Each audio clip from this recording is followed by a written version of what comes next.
پنجاب میں شدید گرمی بچوں کے بے ہوش ہونے کے واقعات کے بعد اسکولوں کے اوقات تبدیل 28 مئی سے گرمیوں کی چھٹیاں ہوں گی۔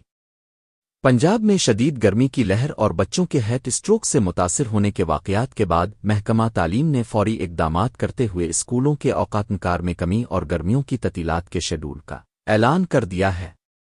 وزیر تعلیم پنجاب کے مطابق اب تمام سرکاری و نجی اسکول صبح 7:30 سے 11:30 بجے تک کھلے رہیں گے، جبکہ 28 مئی سے گرمیوں کی چھٹیاں شروع ہو جائیں گی۔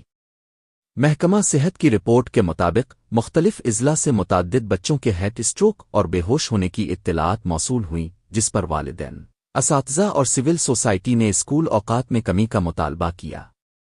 صورتحال کا فوری نوٹس لیتے ہوئے حکومت نے فیصلہ کیا کہ طلباء و طالبات کی جان کو خطرے میں نہیں ڈالا جا سکتا۔ وزیر تعلیم کا کہنا ہے کہ بچوں کی صحت ہماری پہلی ترجیح ہے اور تمام اسکول انتظامیہ کو ہدایت جاری کر دی گئی ہے کہ نئے شیڈول پر فوری عمل کیا جائے۔ ضلعی حکام کو بھی پابند کیا گیا ہے کہ وہ اسکولوں کی نگرانی کریں اور گرمی سے بچاؤ کے اقدامات یقینی بنائیں۔